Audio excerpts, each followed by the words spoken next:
I'm Tam. And I'm Eternally Mortal. And this is the Hidden Egg Podcast. Where we talk about vulnerability. And stuff and things. Welcome back. Welcome to episode 7 or 8, probably. Erpisode 7 or 8. We're glad you're back. I hope you're enjoying season 3, where we just kind of talk about our lives and what's going on. I think the idea I had for this time, should I just jump right into it, or did you want to do some right sort of ahead, cold yeah. open? Okay. What I was thinking about talking about for a portion of today's episode was trying to find mental health care in this country. What do you think? I think that's a good episode right there. Yeah. As many things with human culture, I'm talking about this because I was recently affected by the search for a therapist, just general therapist, is what I'm kind of looking for, and it's been difficult, but I will certainly admit that a lot of the difficulty that I'm having is due to my own anxiety and dealing with the systems. Yeah, but that's mental health. I know. It's like saying that you can't get help because you're having a seizure. Right. Too busy having the seizure. You're too busy having the seizure to get the help, right? So, or maybe it's more akin, because that's an acute thing. Maybe it's more akin to, like, you can't get a doctor because you can't talk over the phone. Before they had the, ability to, like, let people that I don't know what it's called. TTY? TTS. Well, text-to-speech. The one that was like the 90s where you could type on a phone. Yeah, that's what I was thinking. TYTS? I don't remember. It was something, but before they had that, my mom had one. Like, people who couldn't speak could not get on the phone to call a doctor, so they had to have somebody else do it for them. Right.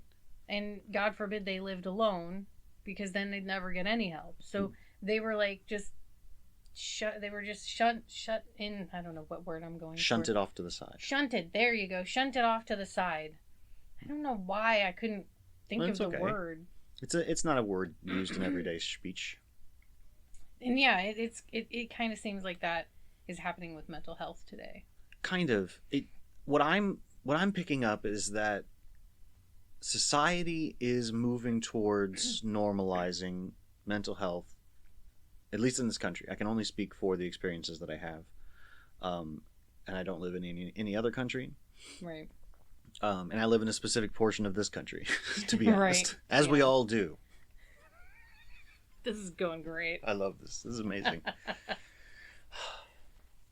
So I can only speak to my own personal experience, but what I see is that our society is starting to normalize mental health. A lot of Generation Z, I've noticed, is aware of mental health, is aware of neurodivergency and autism. Some might say too much, but at least being aware of mental health is doing a lot better than fucking Gen X was doing, if we're being honest. So in going towards mental health, we're having the hiccups that capitalism always brings with fucking everything, and people are taking advantage and trying to amass their own wealth or power through something that is growing, which happens every time. So what that means to me is that the future is bright, but now is kind of a cesspool with possibilities. Like, you have to wade through the swamp, but there are amazing things in that swamp if you find them. Yeah, but let's reiterate. We're talking about mental health. Right. You don't really want to think about the beginning of that journey as wading through a cesspool. No, it would be nice if we didn't have to do that. Mental health, or any health, should not be synonymous with spelunking for treasure. I agree. But when you look at the history of the world, like, we are just coming to the first times of mental health being something that could be readily available to everybody. There's now... You don't have to defend it. I'm not trying to defend it. I'm proud of us for getting here. Because we didn't necessarily have to get here. That's fair. Growing up, I do remember very vividly, my entire family just had this, like, idea against mental health services. Like, well, if you have to go to therapy, then there must be something really fucked up about you. Right. I'm not to bring. I'm sorry. I'm going to bring up a comedian's bit, but Kyle Kinane has a great bit, probably like 10, 15 years ago now, about how when he was growing up, it was like your Aunt Marie is in therapy, and so she had that thing with that bullfighter, so don't like flap your napkin too much. Just ridiculous ideas about what it meant to be in therapy, and Right. so. When he moved to like the West Coast and people were like casually like, "Oh, I'm going to my therapist tomorrow," he's like, "You're not supposed to say shit like that. They're gonna take away the knives now." Right. Because he just didn't know. And they're gonna take away the knives. right. So, and I'm butchering it. Go listen to the original bit from Kyle Kinane. He's great. Honestly, I think it's so weird because like I do remember my family kind of being like that, but I changed somewhere along the line because I believed that too. You're a product of your environment, so right. the beliefs your family have, you tend to have. And I'm like, I don't really feel that way. When I think about it, it's because my friend who the one down south, she went in and out of therapy. Like she was in and out of mental wards. Like she was very mentally ill. And my family always treated her, they called her the needy child. They always treated her like there was something wrong with her and like she was a terrible person that I shouldn't have even been hanging around. And I was just doing her such a service for even talking to her. And I'm like she was a close friend for many, many years. And I didn't feel that way about her. I didn't think that she was a terrible person. I didn't think that she was needy. I thought that she was ill. She needed help. And I didn't know how to help her, but I felt like somebody should. You knew how to treat her like a human. Right.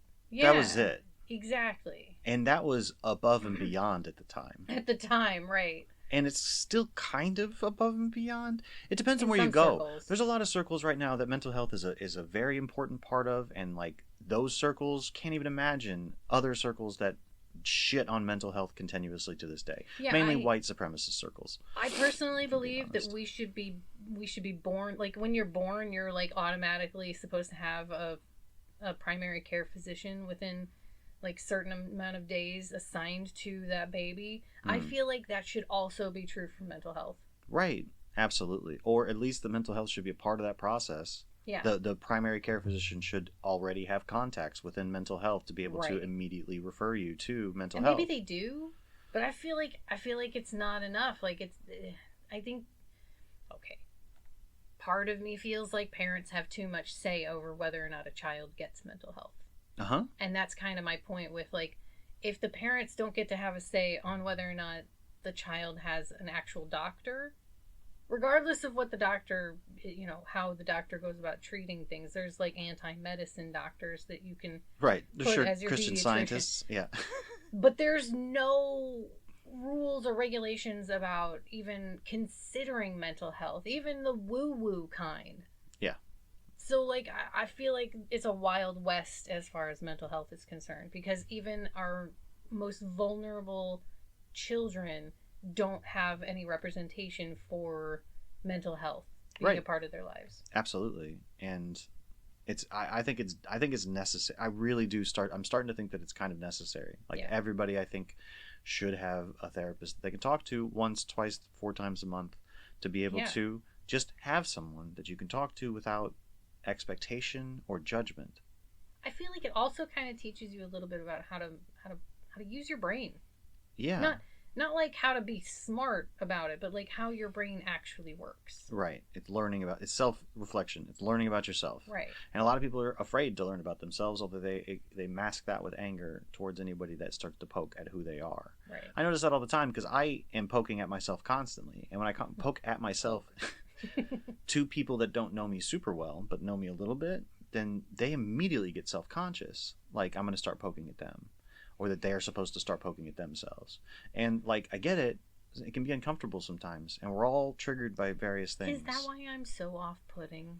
Well, I mean, it has contributed to some of the, let's say, spicier conversations you've been a part of. So people think, is that really a thing? That people think that when I think about myself and why I'm doing the things that I'm doing and I'm poking and prodding myself, They actually think that I'm going to just suddenly just decide I'm going to poke and prod them.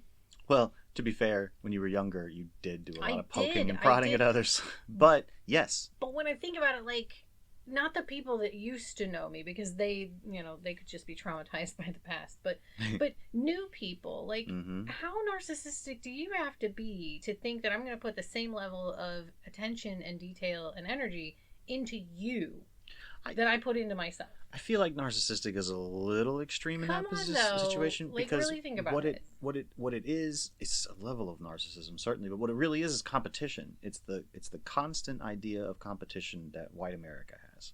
I don't know if it's in the other aspects of America. I just know that if you go to, you know, a predominantly white high school in the Midwest, then competition is going to be on the mind of everybody in that school. Maybe not like four of them. And so when you are introspective about yourself, then other people will naturally think about whether or not they are being introspective and whether or not you're doing better than them and whether or not they should be threatened by that. And it's mostly subconscious, I believe, that process, but it's the way that I see responses happen. We're a little off topic. Yeah, we kind of we kind of followed a vein. Let's reel it back in. Where were we? Well, we're gonna just kind of. Where's the main we're line? gonna take the sharp left turn back into what I was talking about, which was the search for mental health in the country. Right. But like, I'm gonna speak from my personal experience and what I've been going through recently. Yeah.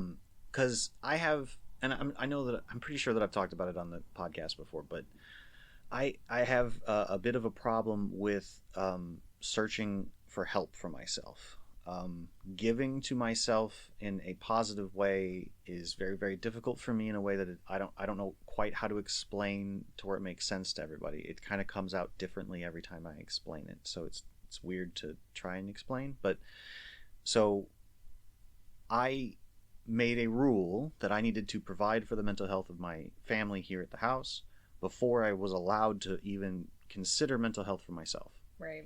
And that kept me from finding mental health for anybody for months, because I just struggled. Yeah, because you're struggling with making the effort to go forward, and you haven't done it for you, and so like you have less spoons to do it for other people because you're not affixing your own oxygen mask thing. Right. Yeah. Exactly. And B, because me getting help for myself was the end of that path, the entire path became untreadable for me because I was afraid to help myself to begin with.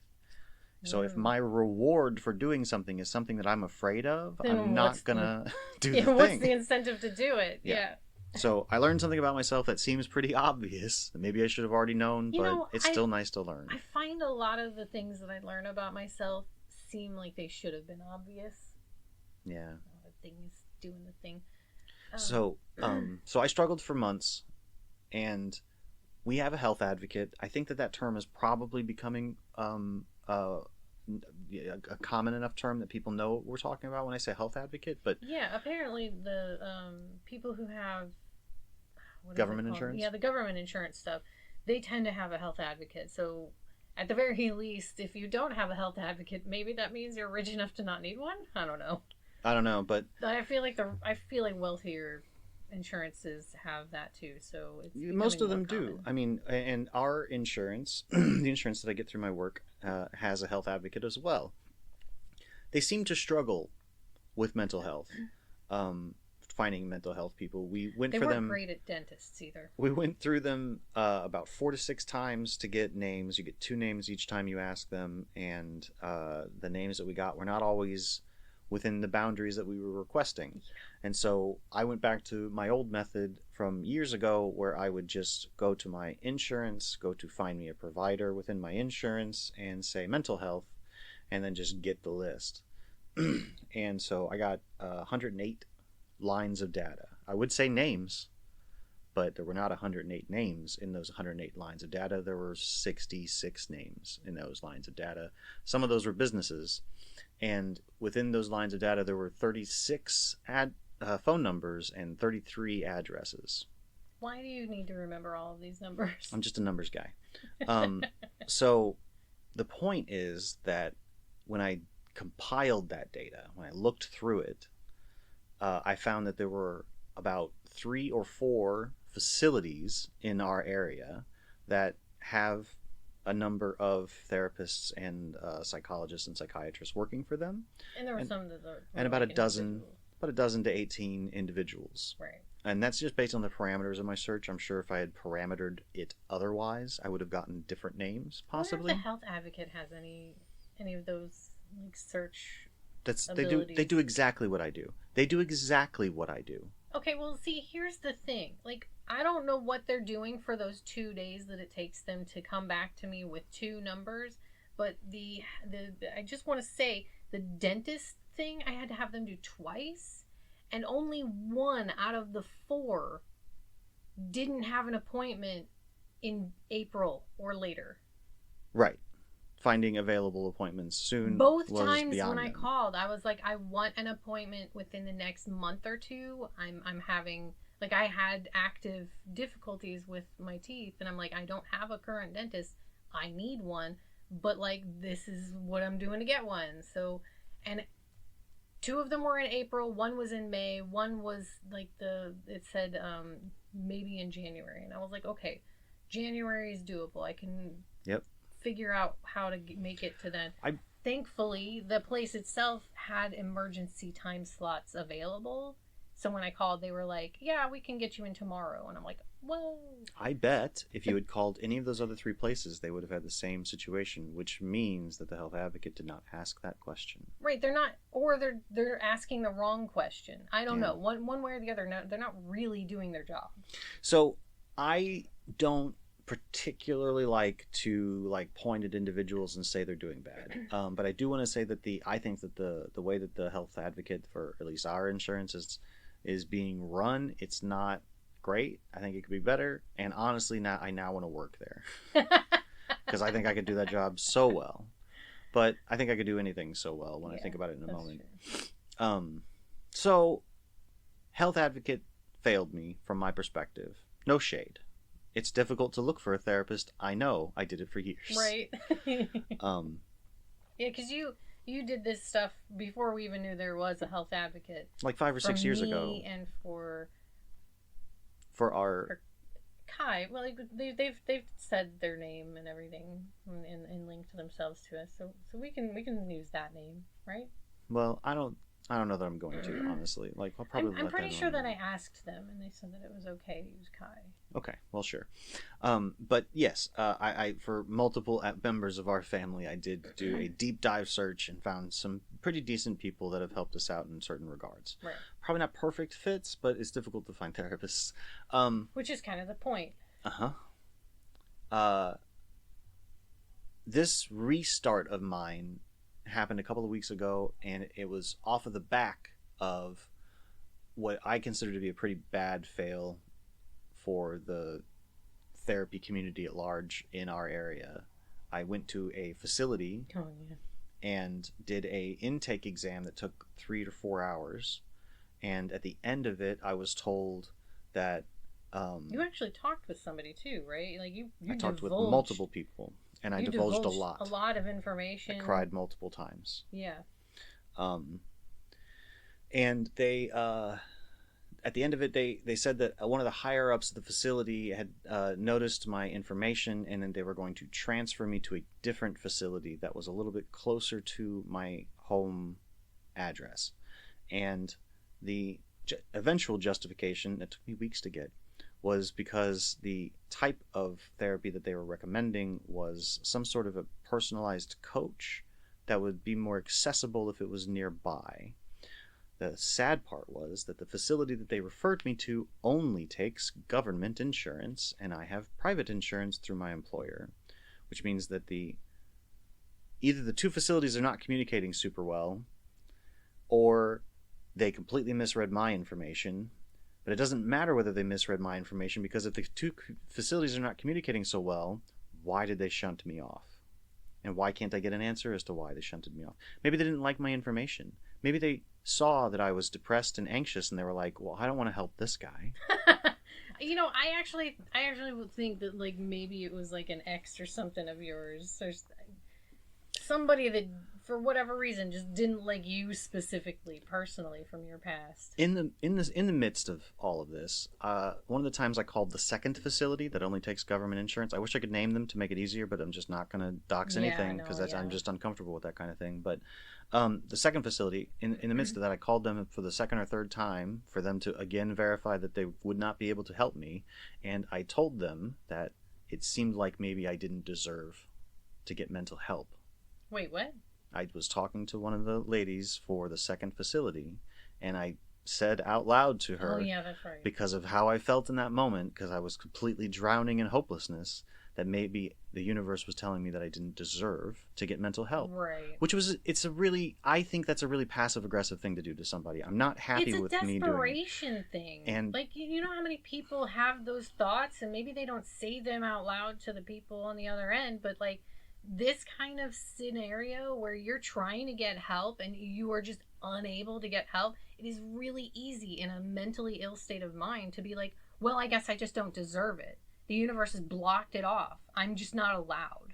Right. That is literally how I felt in that moment.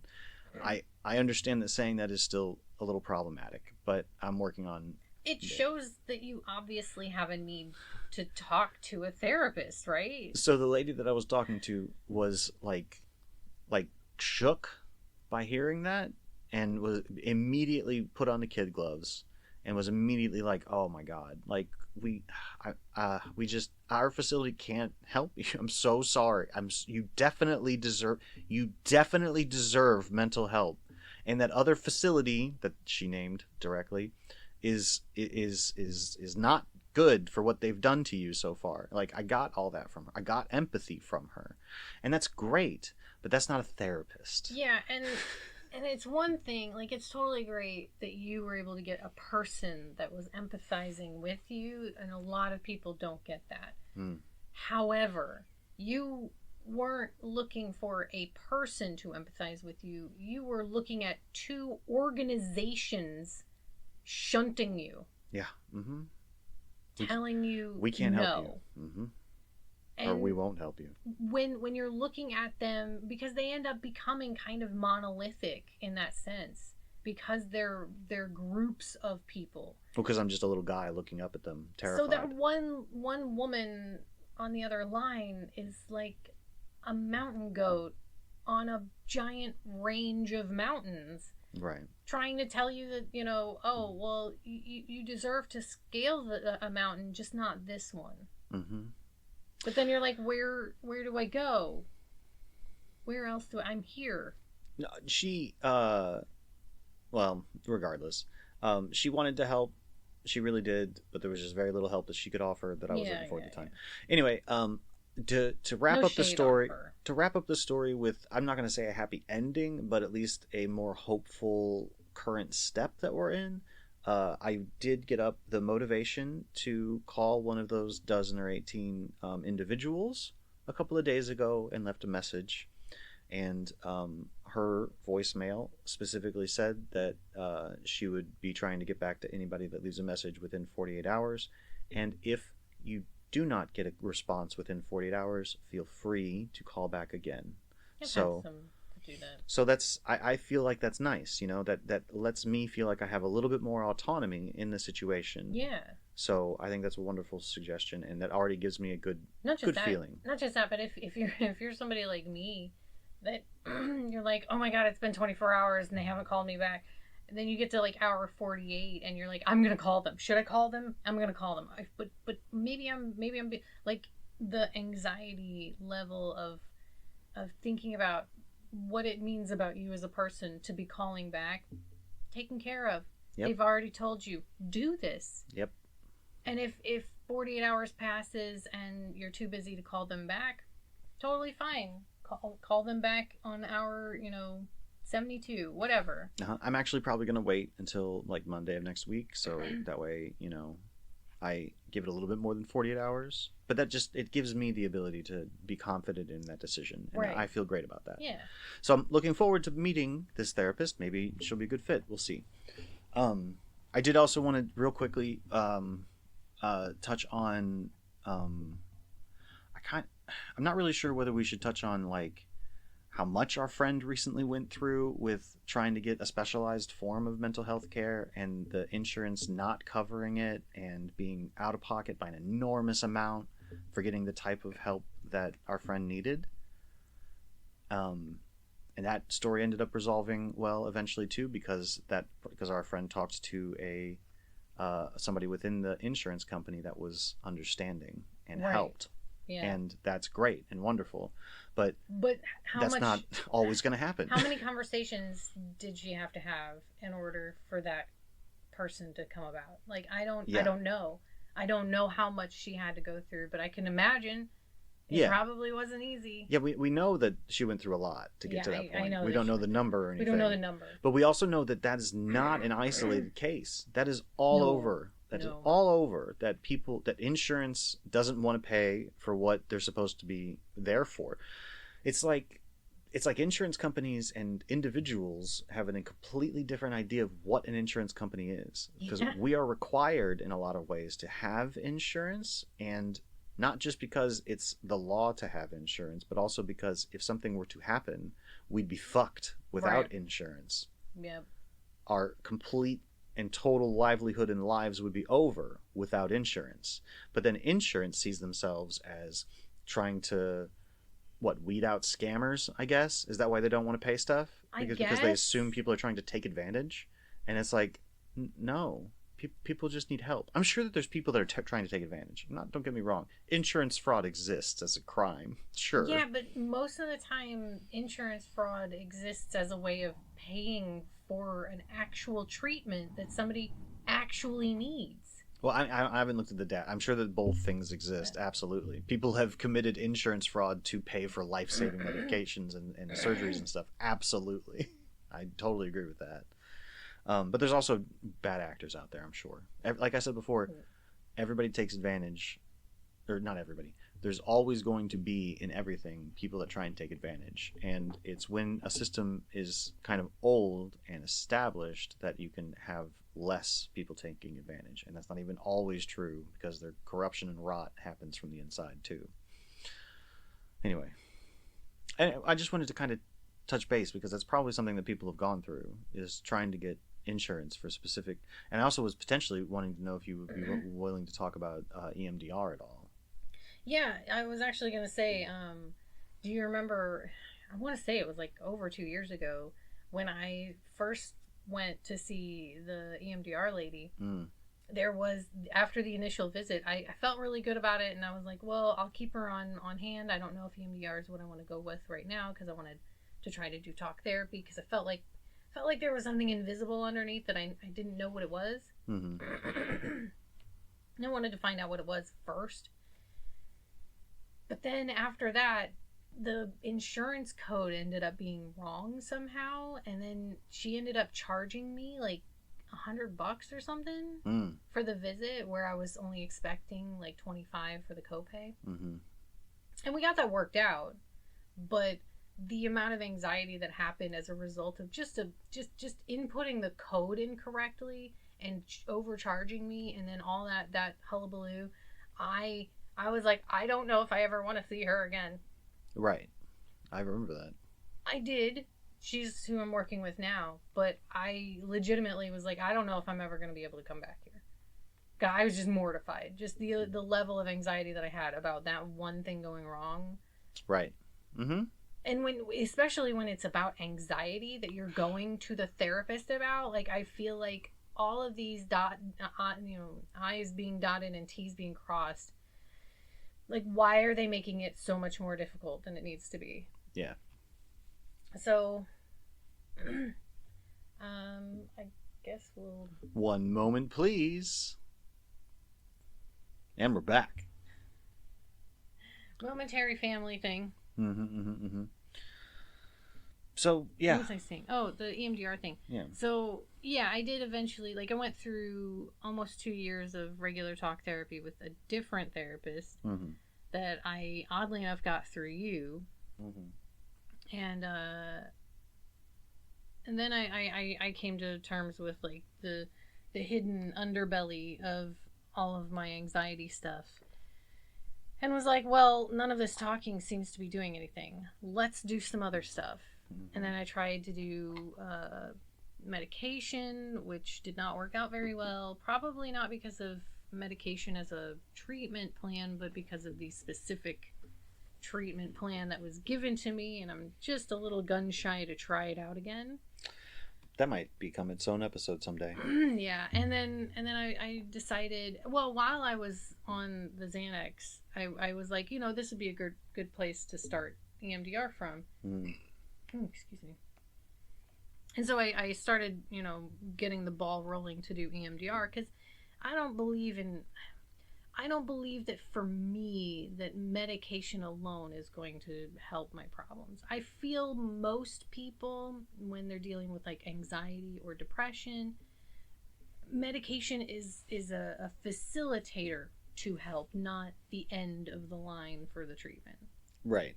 It depends. It depends. It just depends on who you are. Right. Some people it's a door. Some people it's a conveyor belt. I think everybody, regardless of whether it is an end or not, everybody should at least explore the options available to them outside of medication, because it may be that medication, well, all the medications eventually, like, you get dependent on it, and then they have to up your dose, and like it just behooves you to try to find other ways of reducing it while you're on medication, because you have the reduced anxiety or reduced depression. Whatever. I feel like it should be increased something, but you don't increase depression. Whatever. Anyway, but by the time I got to the first session, I had already quit doing the Xanax, because it was bad. It was bad. It was a bad time. And but then now, like, I've been doing it for what? The EMDR. The EMDR for like 2.5 months now. Something like that. 2 months. It's been several sessions. It's been several sessions.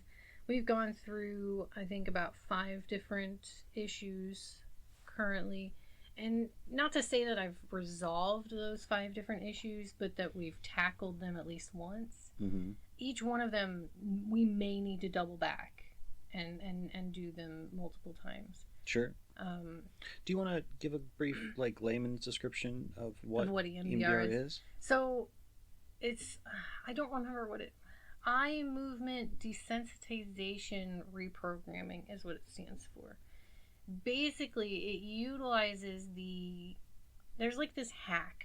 I don't know why this is a thing, but our brains have this thing where if we sense something on the left side and then on the right side and then on the left side again, and it goes like that alternatingly, it changes how we process the information.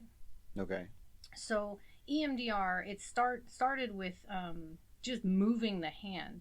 So your eyes would just be, looking over here at the, they put up a finger on this side, put up a finger. And that was how it started. That was the very first EMDR. Sure. And then they started doing lights.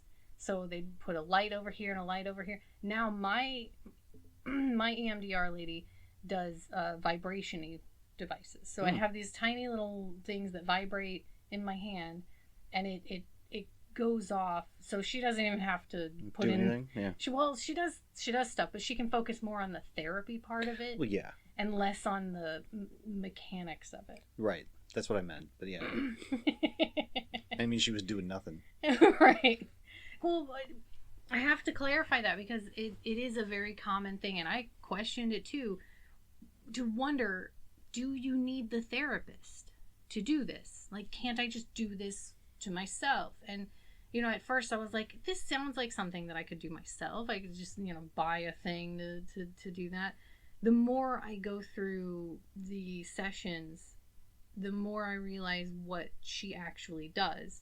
She's not there to provide just the stimulation on one side or the other alternating.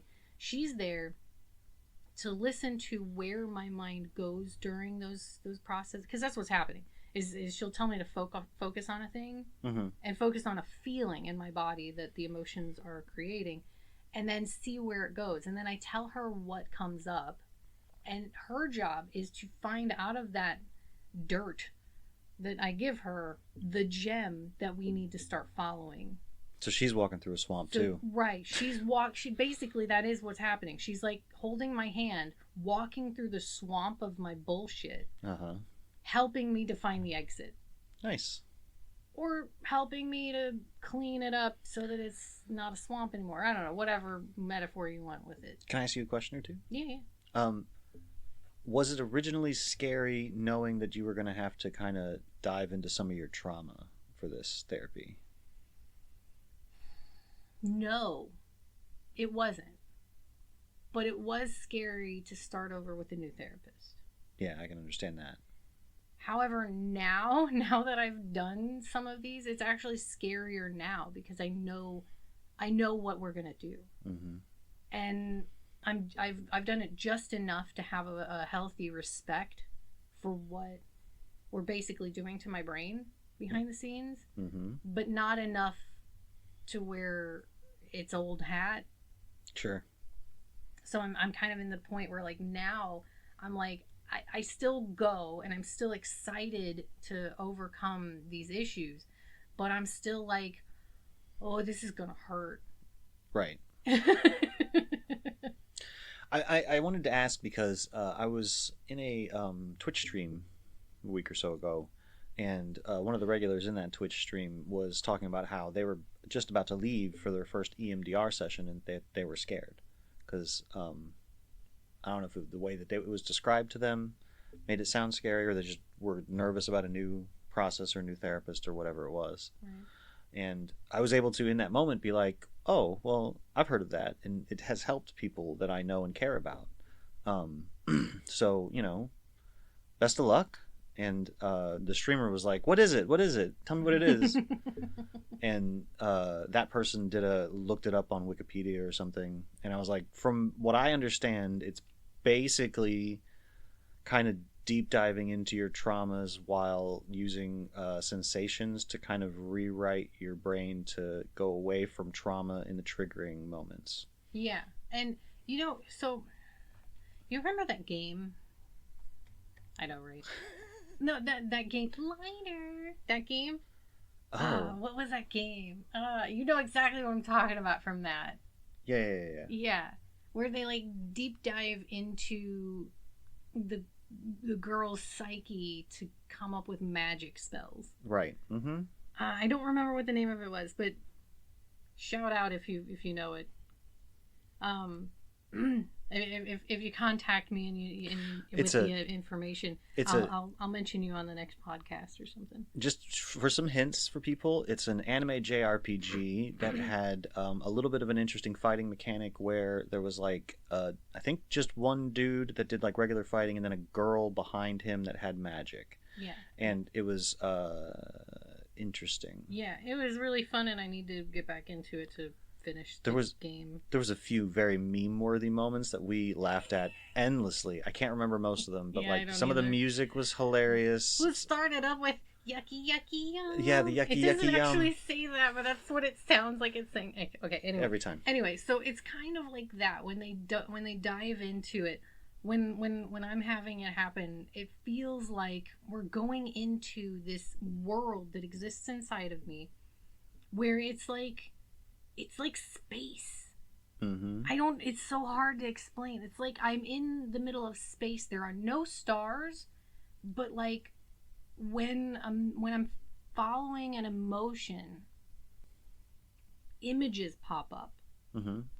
And then it turns into a memory, or sometimes it stays hazy and like I see it from a distance, like it's on a TV screen. Mm-hmm. And this one happened today or yesterday, where like I see several TV screens because the feeling is linked with multiple memories. So I'm like outside of the memories, watching the memories play out like movies on a TV screen.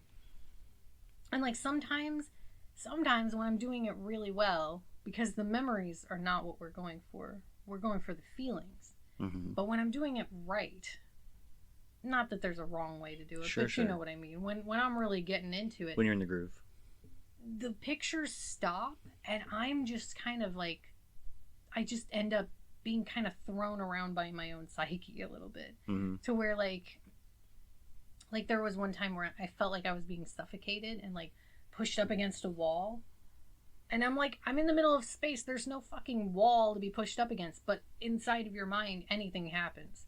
So... Is it really inappropriate that what's in my mind right now is hurt me harder, Psyche Daddy? I'm sorry. It's terrible. Don't listen to me. Please continue. So like, those are the kind of things... And I have a really active imagination. Mm-hmm. So I imagine it's probably different for me than it is for people who have less of an active imagination. But who knows? But sure. But who knows? The whole point is to follow the feelings. Mm-hmm. In mostly inside of your body. But like if I have a feeling of being thrown up against a wall, then that relates. Yep. And because it's not as heady as like remembering this event that happened that was traumatizing and trying to pick it apart for all that it's worth, we actually get somewhere. Which is weird to me because I always thought that picking apart those memories, I thought that was what led to healing, but that's not what leads to healing. In fact, that can lead to being more preoccupied with staying in the feeling. That makes sense, I guess. Yeah. And then you're not processing it because you're kind of holding on to it, wondering, have I squeezed it of all that it is worth? Right.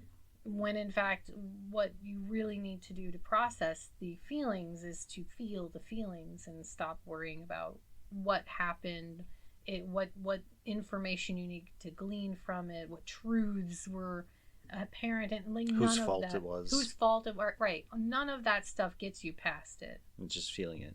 Yeah. And while we do have that ability to like reanalyze memories to try to learn from our experiences, I don't know, man, some of my shit's like 20 years old. Some of it's like 35 years old. It's outdated. I've learned whatever I can learn from it, and I need to move on. Sure, that makes sense. Makes sense. The only other thought I really had to add is that we once thought that space was the final frontier. I think that our next final frontier is going to be the psyche. I think that's the final frontier because I think the psyche opens it up to everything. I think it's enormously hubristic to think that we have any idea what the final is. No. I don't mean in the sense of the human mind. I mean the mind in general. Okay. I stand by my statement. I mean that I think that whatever infinite possibility exists out there, the psyche is the gateway.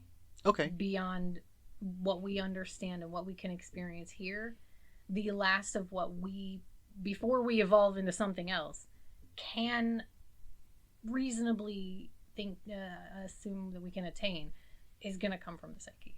Understood. That's what I think. Understood. And I'm not trying to argue with you at all, I promise. I don't think that that's like all that's out there.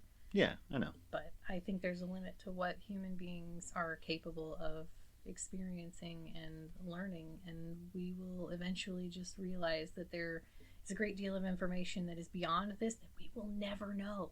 We have no way to know without help, without something to help us bridge that gap. And I don't know that anything's going to give us that help. We'll see. Necessarily. Well, we may not be able to see, but we'll see. That's true. Should I talk about my happy thing? That's what I was going to go to next. I think it's a great place to go to for the duration. So yesterday, I did an EMDR thing, and I was really like squishy. I was a very squishy boy yesterday. But in my squishiness, my child asked for my help with a situation that was very emotional for them. Very personal for them. So I'm not going to explain what the situation was. But I helped. And I know that sounds like... Without the circumstances, it can seem like a simplistic thing. But like any parent out there, especially a parent of an adult child, knows that feeling. Either wants that feeling and has never experienced it because their kids are not letting them help, or has had that moment where their kid comes to them and says, I'm struggling with something and I could use your help. And it'd be a difficult, complex, emotional thing. That moment alone, when they came to me and was like, I could really use your help. I'm having some trouble. That moment was kind of like, I don't know. It kind of makes you feel a little bit like you're the kid finally getting picked first. but like a very different situation because I'm not a kid, I'm the adult. So like it's almost like a reverse where like you're not a kid, you're the adult. It's the kid that's choosing you. It's like the child choosing the teacher. I don't know. It was being chosen feels amazing. I know, and I've had that opportunity a few times before, and I didn't feel like I did very well. I feel like I bumbled through those, and we got to a place that was like, it's fine. It's like sometimes I feel like they maybe regretted asking me for help in the first place. Well, who knows? But I understand the feeling. But yeah, they don't all end up in wins, and they're not gonna. That's not how life works. But when they do. Well, and the crazy thing is, I didn't even actually solve the problem. Right. That's not what a win. I know, but that made it even better somehow because I didn't solve it. Like, I don't know how to explain how amazing this is. My whole life, I have been trying to solve people's problems because somewhere in my trauma, that seemed to be the only way to do good. To make up for. Right, to make up for me. Right. Generally. So, like, getting into an experience where I have helped, but I didn't solve the problem. It's a new arena. It's a brand new arena. And it shows you value that you have that you maybe didn't see before. Yeah. Yeah, exactly. Absolutely. Yeah, see, you get it. I totally get it. It was a really amazing experience, and I'm really happy that I was able to experience it for the first time at 40. I don't know. I think that you maybe have experienced things along the same maybe, but I think path, that I linked it to solving something. Probably. So yeah, it may be brand new for you, and I'm very happy that you had the experience. It's a wonderful experience to have. I may not have been super, not that it matters, but I may not have been super receptive to that at the time. But I've been kind of off in my own little world for a while. Yeah, I mean, you were able to, receive my words when I was unhappy about it. So, like, that's fine. That's all I needed. I was just kind of, like, riding the high yesterday. I'm still kind of riding that high. I'm so proud of you just for celebrating it, to be honest. Like, after you came and celebrated it with me immediately after the fact, you went and celebrated it on a Discord server. That's also amazing. I'm just, and you wanted to bring it up here for the podcast. I think that's awesome. I've put a lot of work into communication. Like, a lot. You've seen me put a good chunk of the work into communication. I put in work before you. Yeah.